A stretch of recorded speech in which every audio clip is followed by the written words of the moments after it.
But that doesn't mean that racism and anti-Semitism don't exist. They obviously do, and they just as obviously have no place in our national discourse. Candace refused. What? I don't think they have place in our discourse. I don't. But you do. That is your discourse.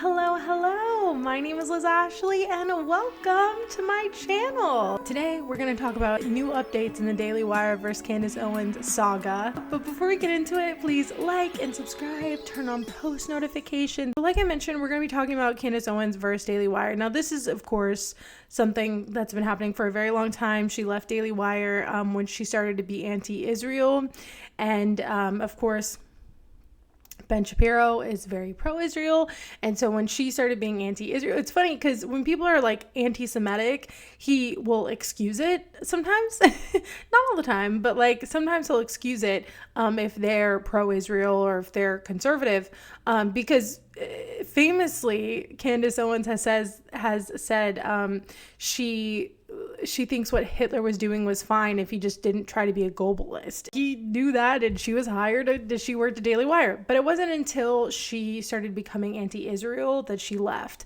And of course, she's become much bigger and much more popular. Same with, what's her face? Brett? I don't remember her last name. Her name's Brett, right? Brett? Don't remember her name. She looked like, Hassan always calls her Femme Shabibo because she looks like identical to Ben Shapiro. They had this whole falling out. Steven Crowder had this whole falling out with Daily Wire because they wanted to sign him on, and he didn't like the number they were giving him, even though it was a very large number. I don't remember it off the top of my head, but he was saying that they were like slave conditions or wages, which is like a wild thing to do. And then he was talking about Big Con and like how like there's this big conservative and how we need to be after them, and the Daily Wire is a part of it. And so honestly, the MAGA Civil War kind of started, or at least the media MAGA Civil War kind of started a little bit then. But apparently there was a video that came out after people like Candace Owens left. And someone in the audience recorded it. And so we're going to watch that. We're going to see what Candace Owens and Steven Crowder had to say about it. And then apparently there's someone who used to work for Candace Owens that like came out as like sharing all her secrets. Who knows if that's true. But yes, it's a very interesting time right now online. And yeah, it's great that they're in chaos because that makes me happy. Hello. So sorry if my audio is bad. I brought a microphone, my portable microphone, but I think it's messed up, so it's not working. But I pre-recorded a lot of this video, and before I went on vacation. I am now on vacation, and a lot has happened over the last week. So Vanity Fair came out with their spread. It was great. It was awesome, and I loved it. Turning Point USA also had another AM Fest and AM Fest, whatever. And Nicki Minaj was there. I think I'm going to talk about her at some point because she had a whole beef with like Vivian and with Gavin Newsom. So, crazy things are happening. Crazy things are happening right now. But at AmFest, the other thing that happened was that Ben Shapiro was a speaker, and he was talking about Candace and Megyn Kelly. So it looks like Dave Rubin is not the only one who is losing friends. But he basically called out Candace and said that, he used the quote that I now love. I don't know, but I know. And then used the R slur, and Candace Owens responded. So we're going to watch her response now. You are an imposter, Ben. You're an imposter. No, Tucker Carlson, it is not an excuse to go silent on Candace's targeting of TPUSA.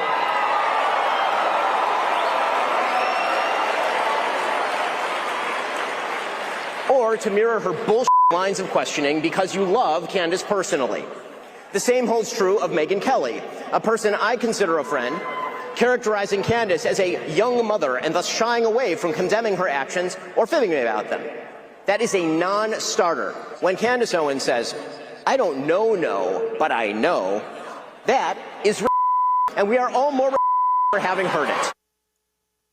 Well, Ben, when it comes to you and having worked with you, I just know the tactics that you use to feign popularity in the public. I just know the amount of money that you are willing to spend on advertising to inflate your numbers to make people think that you're popular. So, yeah, I don't have to say we don't know when it comes to you. You are such a joke of a little man. Your jealousy against Tucker, your ability to believe that you can keep manipulating the markets. You know those kids booed you on that stage. The amount of messages I got from Turning Point USA people saying, what is happening? Why is he on this stage? Standing against everything that Charlie believed in. That's what you're doing. You're standing against everything that Charlie believed in because you weren't his friend. He didn't like you for that very reason. I look at you and I just think you are such a little worm. I could see you right now, probably. What can we get out to her? We're going to sue her into bankruptcy again, right? Sue her for every infraction, every word that I don't like, and every time my feelings are hurt. I'm here to let you know that I'm done with it. I am done with it. This one is so fully off of the mother effing plantation. Truly, Ben Shapiro, you and the horse that you rode in on. And I say that on behalf of the world. All right, so I love this. I love this because she basically confirms that Ben Shapiro is inflating his numbers, which is amazing because I think we all knew that. She also is like confirming that there were people talking to her saying that he was getting booed and all this other kind of stuff. And she's like, F you, Ben Shapiro. So I love it. I hate them both. So this messiness in this chaos is honestly just amazing to me and hilarious. And yeah, I just love it. So now let's get into the other things that have come out about the Daily Wire and Candace Owens saga. So here's the video, and Steven Crowder says, this is why I don't play this game, in quotations. And so the Mug Club undercover.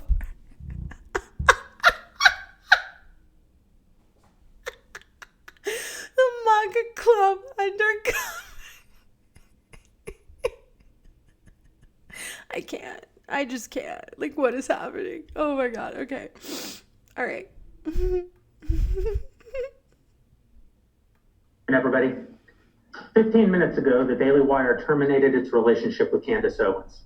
Okay, also I have to say, this is 18 minutes. We are not going to watch the full thing. All right, we're going to watch the beginning of this and then we're going to stop because 18 minutes is too long. Why are they letting long form videos? I think I've had this rant before on like TikTok. Why are they letting long form videos on like Twitter? Why are they letting long form videos on there? Why are they doing this? You are not YouTube. Stop. Just stop. I do not come to TikTok or Twitter to watch these long form videos. It's frustrating. Am I alone in this? It is so frustrating. Candace has been an incredibly powerful voice for conservatives for years. Unfortunately, it's become more and more clear, and it's now unavoidably so, that Candace has moved in a direction that the Daily Wire simply cannot and will not support. Candace's shift has done enormous damage to our brand, damage that we've decided we just can't allow to continue. Mostly, but by no means all of this tarnishment to our brand stems from Candace's flirting with, winking at, and even directly engaging in content widely viewed as anti-Semitic, and from associating herself with well-known anti-Semites. Okay, she has been doing that though. Like, she has been doing that. And again, she said that whole Hitler thing and she was still a part of the Daily. So like, again, it's not about, she is anti-Semitic. Don't get me wrong. She is anti-Semitic. She is not coming at this. She's not coming at Israel Palestine from a place of like actually caring about people. And I've said it a million times and I will continue saying it because I think it needs to be said. But like, she is not coming at this in a place from like wanting to help people. She's coming at this. She's anti-Israel because she is anti-Semitic, but also because she is a grifter and she can see that people everywhere can tell that this is a genocide and people do not want you to sit here and excuse this genocide. And so she sees that and she sees the sentiment, and so that's how she's going, that's her rhetoric. And so I don't think Candace Owens actually cares about any issue or anything. I think she's a grifter who does this for money and power and prominence. And I think that's just always who she's been. Like I said, she has been doing this. Like, she was with Kanye when he was going on his rants, and they barely did anything then. And so, like, this has been an ongoing thing, and it wasn't until she was anti-Israel that they actually were like, okay, we can't be around her anymore. Just thought that was notable. The Daily Wire, contrary to public opinion, is not owned by Jews. In fact, the majority of it is owned by Christians, myself included. And we know that anti-Semitism as a charge is like the charge of racism, often made far too lightly by those who profiteer from such accusations. What? What?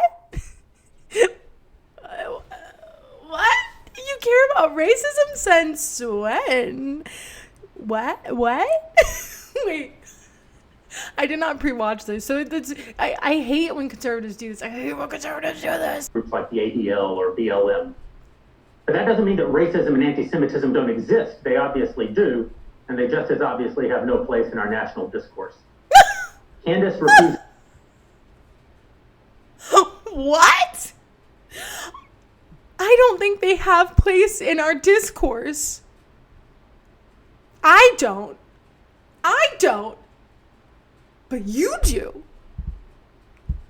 That is your discourse. That's all of your discourse. That's all you talk about.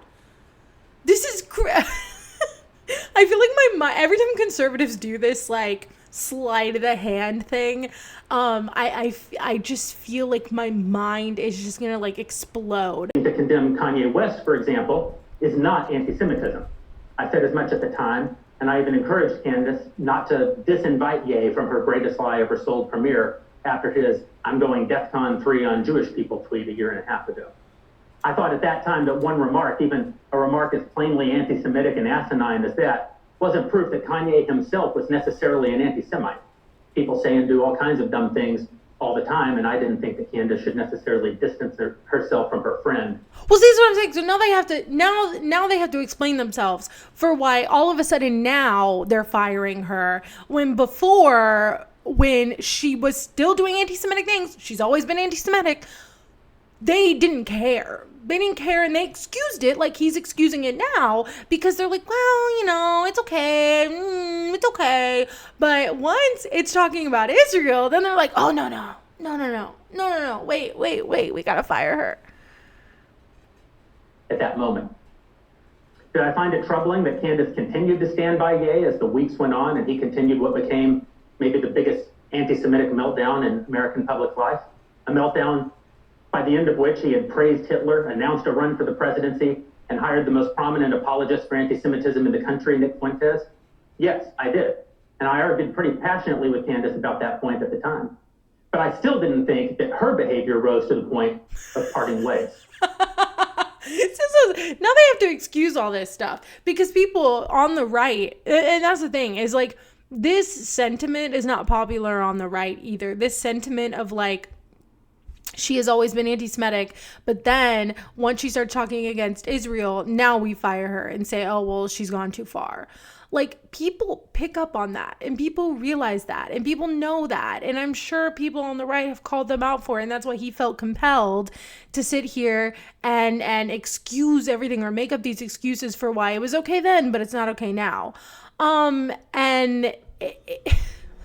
I mean, he's just not. Jeremy Boring is not a convincing person, honestly. He's boring. He's like his namesake. But this is how Candace responded. She said, "This is genuinely shocking. I obviously heard about this town hall, but seeing it is an entirely different thing. I want to point this out. Jeremy Boring is clear here that Ben felt that my tweeting Christ is King alongside biblical scripture was aimed at him. The fact is that I tweeted scripture from the Gospel of Matthew entirely by itself. It had absolutely nothing to do with Ben or any other Jewish person for that matter. When Jeremy asked me to apologize for how someone else felt about biblical scripture, I refused to do so. Apologizing for something you didn't do makes you weaker. Oh God. Apologizing your faith because you are scared to lose income makes you a coward. I hate this. Like, honestly, like, I apologize too much. I apologize for stuff that I don't do all the time. I don't know. It's just, I do it all the time. And I've had people tell me, like, stop doing that. You really need to stop doing that. But I think it's just because, like, when I was younger, I grew up in a conservative family. I say this all the time. But when I was younger, I didn't tend to like apologize very often because I thought just that apologizing made you weak. And now I do it too often. So I don't know what that says about my mental health and trauma or whatever. But anyway, this production level town hall is obviously what came next. Jeremy always had a flair for the dramatic.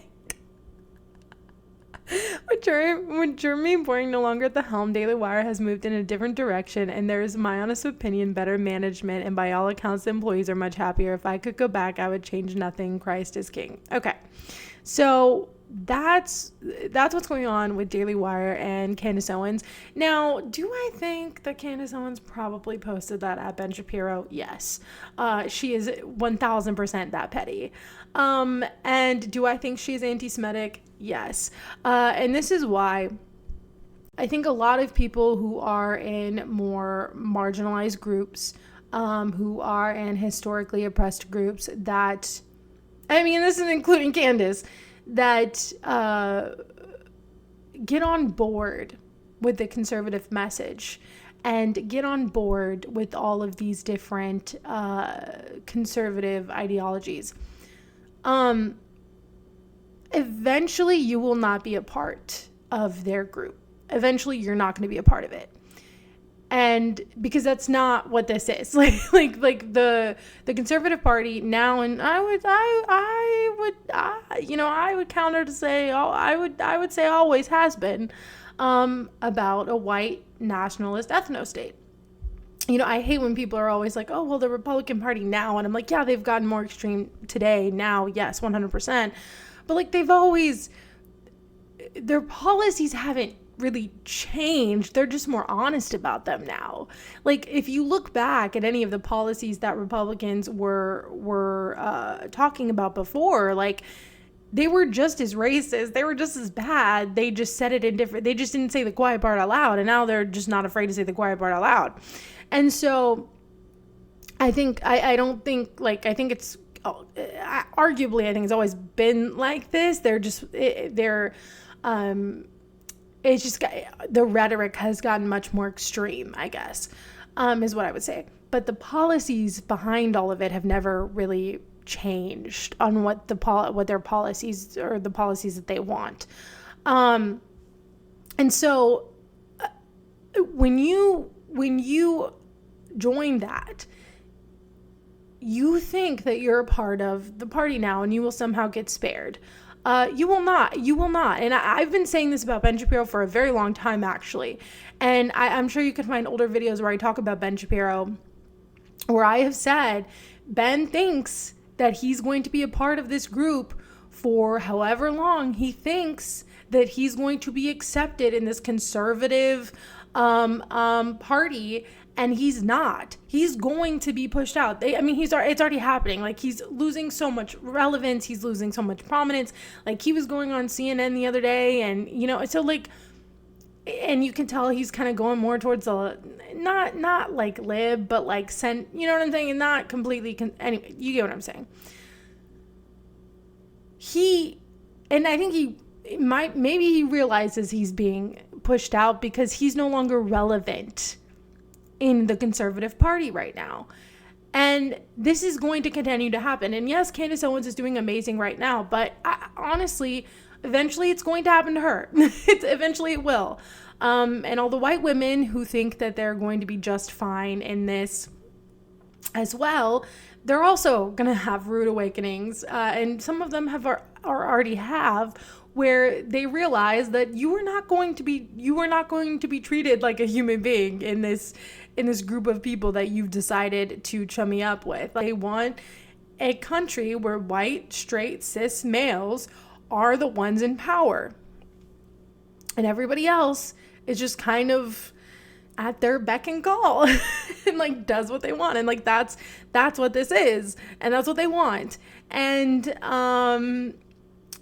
I think a lot of people don't realize that, and they think that they can just adopt all of these talking points and they'll be fine, and they won't. And I think Dave Rubin is learning that lesson right now, which is quite funny, which I find quite hilarious. So the last thing we're gonna watch is apparently this video of someone who used to work for Candace Owens, and she's, I guess, sharing secrets. I don't know. All right, I don't know who this person is. I don't condone anything they say. I don't know. I'm just looking at their thing. I'm just looking at this. Okay, holy shit. Woman who used to work for Candace Owens blows the lid off of her grift.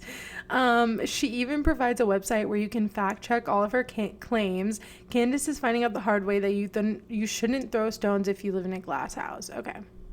Both my husband and I volunteered and worked for Candace Owens' nonprofit organization, Blexit, in 2020, 2021, and 2022. The last 3 years that she was president of that organization, they were $1 million in the hole every single year. In 2022, she paid herself $250,000 that year and claimed on the tax forms that she was working an average of 30 hours a week for Blexit.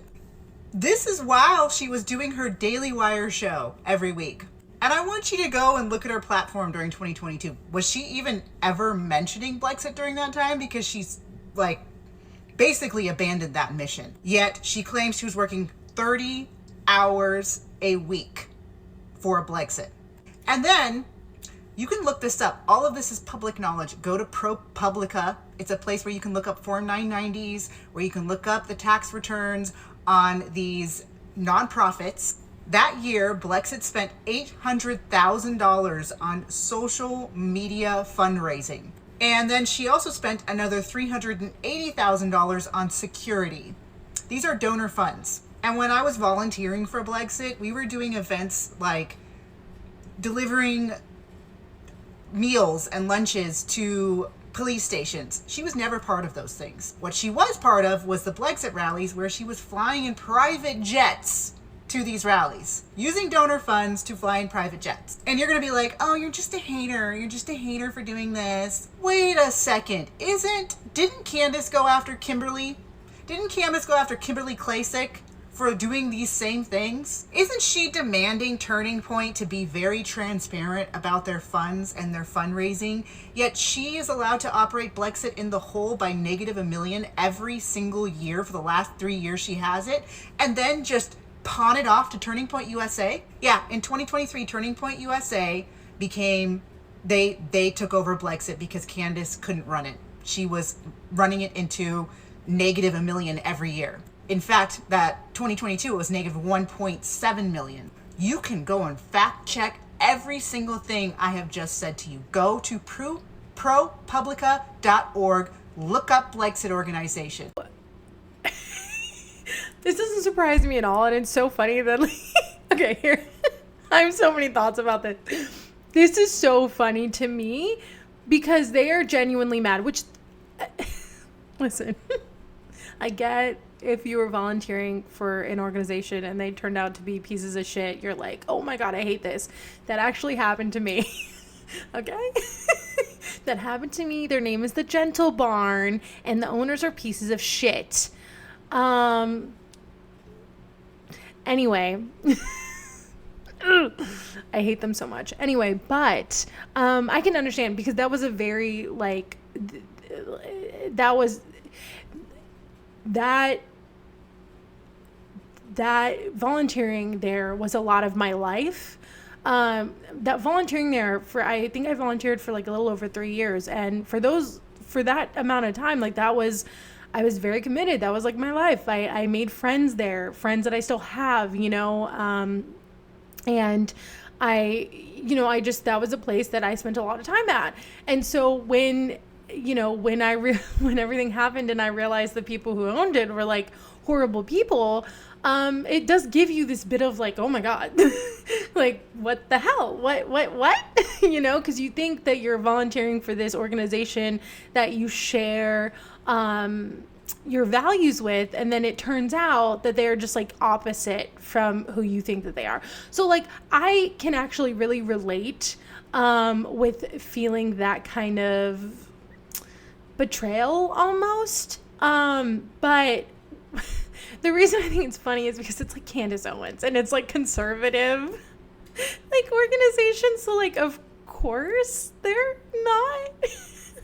Like, of course they're lying. Of course they don't mean what they're saying. Like, of course this isn't really about doing good things. Like, I mean, of course. But I mean, I'm sure if they were to look at my situation, they would have said, oh, well, they're liberals. Of course they don't care. You know what I'm saying? And so it's like, okay.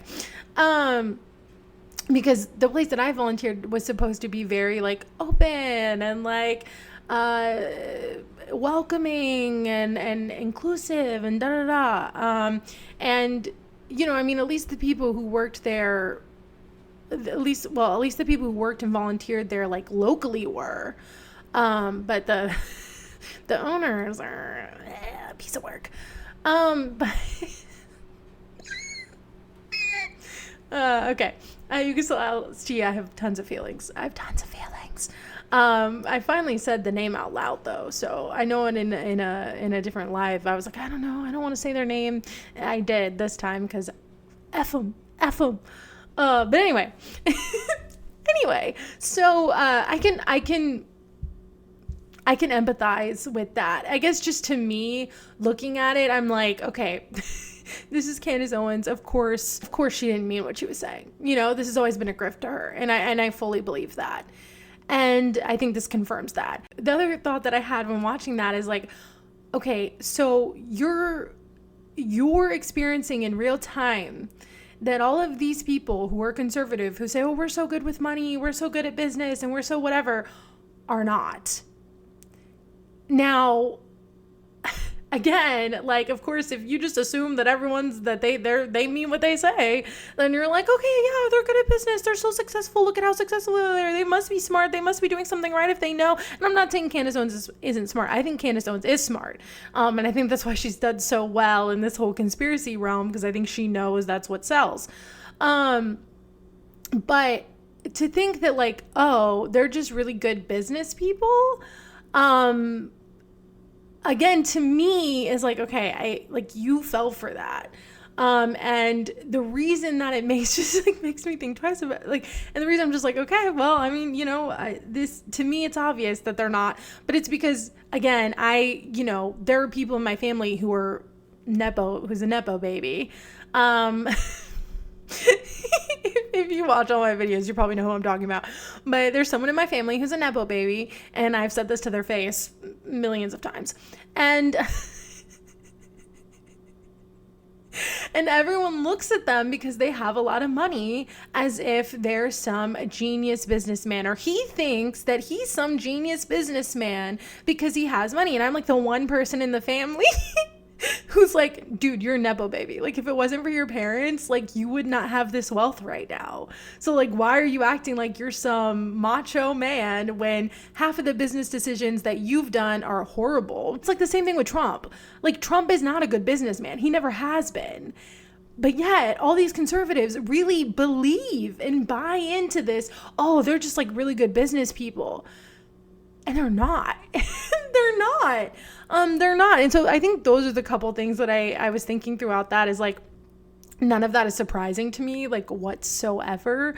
I think a lot of rich people, especially like in politics, use nonprofits or NGOs or stuff like that to launder money for themselves, and enrich themselves. And so like, like, it's just not surprising to me. And it's not surprising to me that that she wasn't good at running it either. Like, that's not surprising to me. And so I don't know, that it's not, I wouldn't say it's like some, oh, it blows the lid off of this, everyone's going to hate Candace Owens. Like, I don't think that's going to happen. I think it's, I think it's pretty norm for them. Like, I think that's the norm for most people, especially on the conservative side. But, yeah. Anyway, trauma dumped a bit in that one. We'll see what I keep and what I take out. All right. Anyway, that was the video today. Please tell me what you think below. And please like and subscribe and turn on post notifications and all the things. And I will see you in the next video. Bye.